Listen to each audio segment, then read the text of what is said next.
ये है आपका, इसको याद करने का दोस्तों। एक ट्रायंगल आप बनाओ, क्या बनाओगे? ट्रायंगल, एक ट्रायंगल बनाओगे और उस ट्रायंगल को हाफ करोगे और यहाँ लिख लोगे दोस्तों वोल्टेज, और इसको हाफ करोगे, यहाँ लिख लोगे रेजिस्टेंस और यहाँ लिख लोगे करंट। तो दोस्तों अगर दो क्वांटिटी अगर पता चल जाएगा तो V = I R हम लोग जानते हैं, I × R। Hello good morning दोस्तों। दोस्तों आज का जो टॉपिक हमारा रहने वाला है वो आपका ओम्स लॉ रहने वाला है, जो आपके इंटरव्यू में पूछे जाने वाले सबसे ज़्यादा पूछे जाने वाले क्वेश्चन रहने वाली है दोस्तों। जो आपके कोई भी इंटरव्यू अगर आप देते हैं तो ये क्वेश्चन दोस्तों अक्सर पूछा जाता है। तो दोस्तों इस क्वेश्चन को हम लोग बेहतरीन ढंग से डील करने वाले हैं ताकि आपको इंटरव्यू में आप किस तरह से जवाब इस क्वेश्चन का दे सकते हैं। तो अगर अभी तक दोस्तों आपने कंसेप्ट मेकर चैनल को सब्सक्राइब नहीं किए हैं तो चैनल को सब्सक्राइब जरूर कर दें ताकि आपको कोई भी वीडियो का अपडेट आपको सबसे जल्द मिले। ओके, तो दोस्तों टॉपिक को स्टार्ट करते हैं। What is Ohm's law? जैसे कि आप लोग देख पा रहे हैं दोस्तों कुछ स्क्रीन में, व्हाट इज़ ओम्स लॉ। तो दोस्तों ओम्स लॉ का मतलब क्या होता है? तो सबसे पहले हम लोग जानेंगे ओम्स लॉ। तो ओम्स लॉ में ओम्स क्या है दोस्तों? तो ओम्स ओम्स जो लिखा हुआ दोस्तों यहाँ पे देख पा रहे हैं, यहाँ दोस्तों ओम जो लिखा हुआ, ये ओम कहाँ से आया दोस्तों? तो दोस्तों जॉर्ज साइमन ओम्स ने दोस्तों ओम्स लॉ को दिया था, तो उसी का दोस्तों टाइटल जो ओम है वही ओम दोस्तों यहाँ पे लगा है। ओके, और लॉ का मतलब क्या होता है दोस्तों? लॉ का मतलब होता है दोस्तों क्या होता है आपका? नियम। तो दोस्तों ओम्स का नियम किसने दिया? जॉर्ज साइमन ने दोस्तों क्या दिया? ओम्स लॉ का आपका फॉर्मूला दिया। तो क्या होता है इसको हम लोग देखेंगे। तो ये जो टॉपिक है दोस्तों ओम्स लॉ, इलेक्ट्रिकल के क्षेत्र में बेसिक मैथमेटिक्स दिया इन्होंने। किसने दोस्तों? इलेक्ट्रिकल के क्षेत्र में जो ओम्स लॉ है, जो जॉर्ज साइमन ओम्स है, उन्होंने इलेक्ट्रिकल के क्षेत्र में बेसिक मैथमेटिक्स दिया। अब जो बोलोगे मैथमेटिक्स कैसे दिया? तो दोस्तों इन्होंने 3 क्वांटिटी के बारे में बात किया कि क्या क्या? तो वोल्टेज, करंट एंड दोस्तों रेजिस्टेंस। तो दोस्तों यही है आपका जॉर्ज साइमन ओम्स। ये जो फिगर में देख पा रहे दोस्तों यही है जॉर्ज साइमन ओम्स। इन्होंने ही दोस्तों ओम्स लॉ का फॉर्मूला को दोस्तों दिया है। तो जैसे कि हम लोग बात करें दोस्तों, 3 क्वांटिटी होता है। क्या क्या दोस्तों? ओम्स लॉ की 3 क्वांटिटी क्या होता है? वोल्टेज, आपका voltage, current and resistance, 3 quantity होता है। तो इन्होंने 3 क्वांटिटी दिया, वोल्टेज, करंट एंड रेजिस्टेंस। तो दोस्तों कोई भी सर्किट बनाने के लिए, कोई भी सर्किट अगर आपका दोस्तों है इलेक्ट्रिकल सर्किट बनाने के लिए तो दोस्तों वोल्टेज, करंट और रेजिस्टेंस का जरूरत पड़ता है। जैसे दोस्तों अगर आपको यहाँ पे एक बल्ब लगाना है और दोस्तों यहाँ पे बैटरी से कनेक्ट करना है, तो दोस्तों इस बल्ब का जो इस बैटरी मान लीजिए 12 वोल्ट है और ये बल्ब दोस्तों अगर आपका है, इस बल्ब को दोस्तों अगर कम सप्लाई देना है, बल्ब को कम ग्लो करवाना है, तो दोस्तों यहाँ पे हम लोग क्या करेंगे? एक रेजिस्टेंस लगा देंगे। तो यहाँ रेजिस्टेंस लगा देंगे तो क्या हो जाएगा दोस्तों? करंट का सप्लाई घट जाएगा तो बल्ब कम ग्लो करेगा। ओके, तो दोस्तों आगे देखते हैं क्या होता है ओम्स लॉ। तो जॉर्ज साइमन ओम्स ने एक फार्मूला दिया दोस्तों। क्या दिया? V = I × R, voltage = current × resistance.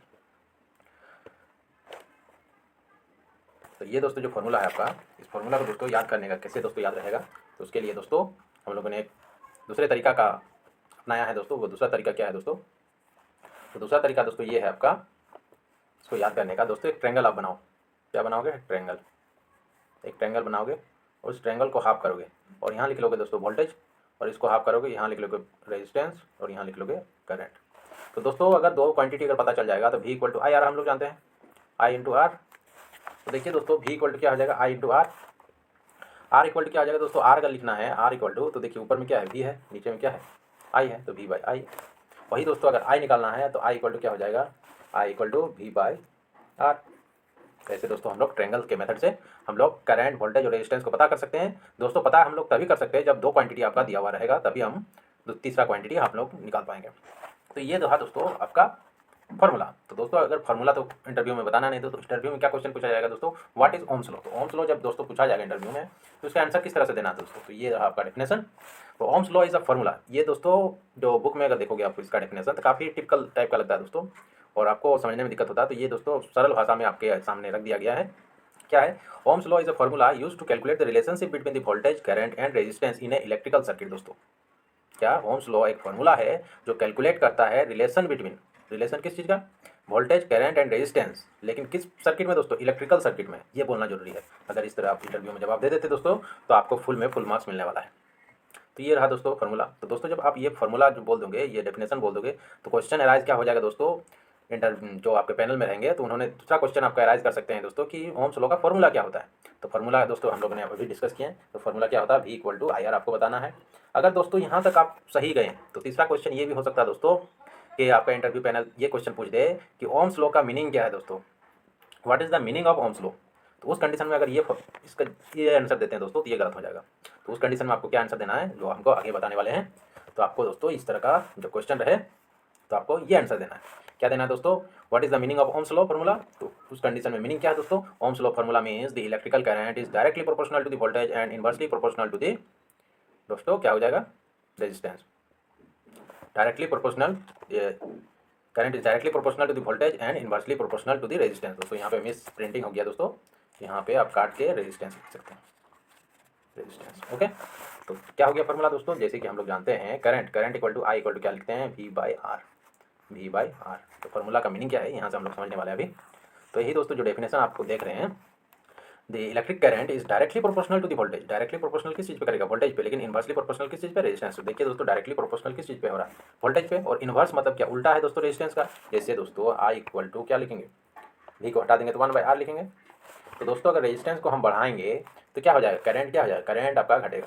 तो क्या हो गया? इनवर्सली प्रोपोर्शनल हो गया, मतलब उल्टा काम कर रहा है। जितना रेजिस्टेंस को हम बढ़ाते जाएंगे उतना ही करंट आपका सर्किट में घटते जाएगा, मतलब इनवर्सली प्रोपोर्शनल है। दूसरा क्या दोस्तों? दूसरा क्या हो गया? I equal to V by R, मतलब डायरेक्टली प्रोपोर्शनल का मतलब क्या दोस्तों? दोस्तों करंट जो है आपका डायरेक्टली डिपेंडेंट कर रहेगा वोल्टेज पे। मतलब वोल्टेज को अगर दोस्तों इंक्रीज करेंगे तो क्या हो जाएगा? वोल्टेज अगर इंक्रीज होगा तो हमारा करंट भी इंक्रीज करेगा। जितना ज़्यादा वोल्टेज उतना ज़्यादा करंट फ्लो करेगा। तो इसका मतलब दोस्तों यही हुआ।